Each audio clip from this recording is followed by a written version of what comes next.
Like I said, I didn't know it was a scam at the time. If you don't know, you don't know. I was approaching the situation with the right motives.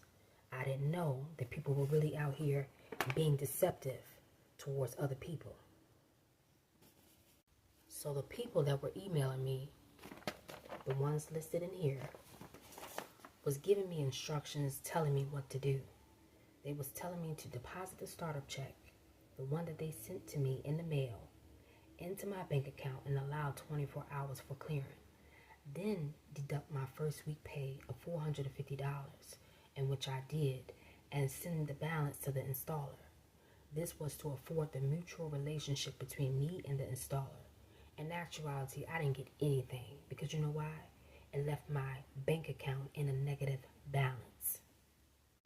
A negative balance that I had to explain to the bank.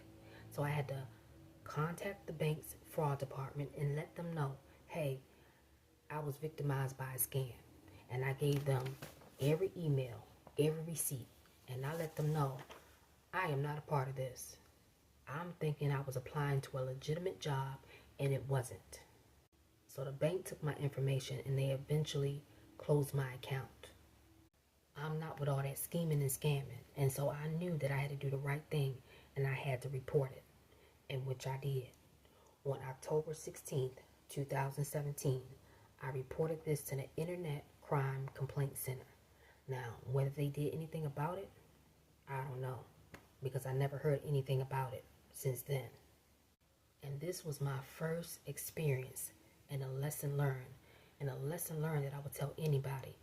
Please do your research when you're browsing on these websites, because I'm telling you, you can get caught up in a catch-22 position and don't know how in the world you got in there.